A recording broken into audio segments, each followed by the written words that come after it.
নমস্কার। জয় মাই নমশ্চন্ডিকায় লক্ষ রকম স্বাহা গৌরাঙ্গ আগম্বাগীশ।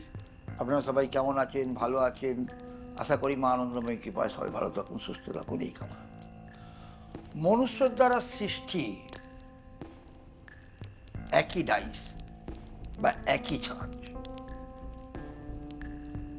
এই ছাঁচে যে উৎপন্নটা হয় অদ্ভুত, দেখবার মতো। তাই মনুষ্যর দ্বারা সৃষ্টি করা একই ডাইস বা একই ছাঁচে কোনো জিনিস তৈরি করতে গেলে বারংবার একই জিনিস উৎপন্ন হয়ে থাকে, এটাই নিয়ম। কারণ একটা ডাইস তৈরি করলে সেই ডাইসের মধ্যে আমি যা মেটেরিয়াল দেবো, সেই ডাইস আমাকে সেই জিনিসটা দেবে। যেমন একটা মূর্তি তৈরি করছি, সেই মূর্তিতে যখন আমি মেটেরিয়াল দিচ্ছি, সেই মা লক্ষ্মীর মূর্তি তো লক্ষ্মীর মূর্তি বারংবার আসছে আসছে আসছে আসছে। এটাই প্রাকৃতিক নিয়ম নয়, এটা সৃষ্টির নিয়ম। কার সৃষ্টি? না, মনুষ্যর দ্বারা সৃষ্টি। কিন্তু ঈশ্বর ও প্রকৃতির সৃষ্টিটা একটু অন্যরকম ধরনের। কারণ এটাই আমার বলার প্রথম উদ্দেশ্য। সৃষ্টি প্রকৃতির গহ্বরে কত কোটি কোটি কোটি জীবের সৃষ্টি হয়েছে। তারা কেউ এক নয়, তাদের চরিত্র কারোর এক নয়, তাদের চলাফেরা, গঠন শৈলী সম্পূর্ণ আলাদা। কিন্তু প্রকৃতির ওই ডাইসেই তৈরি হচ্ছে, প্রকৃতির গর্ভ থেকেই তৈরি হচ্ছে। তো সেটা কি ডাইস? সে যখন যা ইচ্ছা তখন সেই তৈরি করছে। একটাই ডাইস, একটাই ডাইস। সেই ডাইসের মধ্যে যখন যা ইচ্ছা তাই তৈরি করছে। তা মানুষ কেন পারে না সেটা তৈরি করতে? একটাই ডাইস থাকবে আমার, সেই ডাইসে আমি নানান রকম যা ইচ্ছা তাই তৈরি করব। যখন যেটা মনের মধ্যে কল্পনায় নেব, সেই কল্পনায় সেটা তৈরি হয়ে যাবে। সেখানেই বুড়ো আঙুল দেখিয়ে দিয়েছে, সেটাই কিন্তু সে নিয়ে রেখে দিয়েছে তার কাছে। কেন? সৃষ্টি, স্থিতি আর লয়, এই তিনটে কিন্তু তার অধীনে। সেখানে আপনাকে কোনো রূপ দাঁত ফোটাতে দেয়নি, দেবেও না। কারণ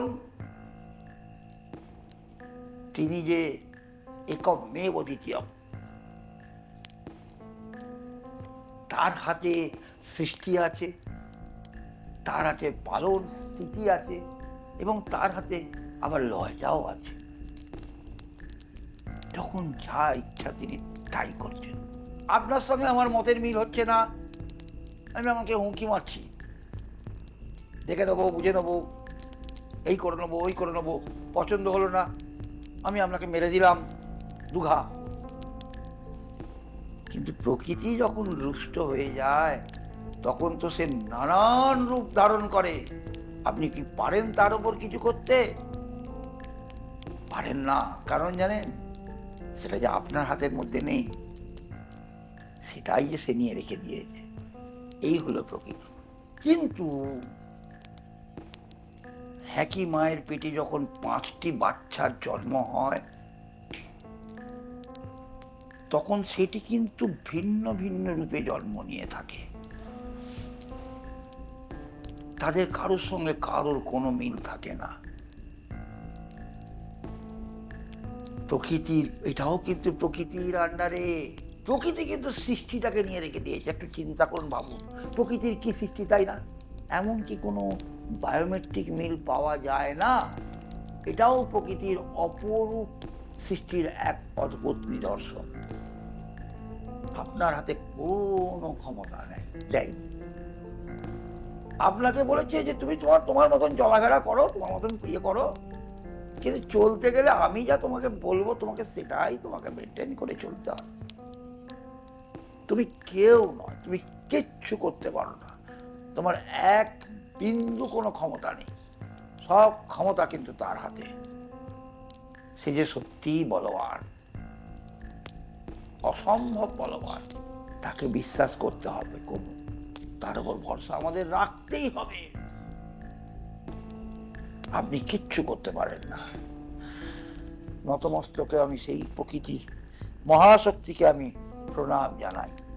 সবাই ভালো থাকুন, সুস্থ থাকুন, মহানন্দের কাছে এই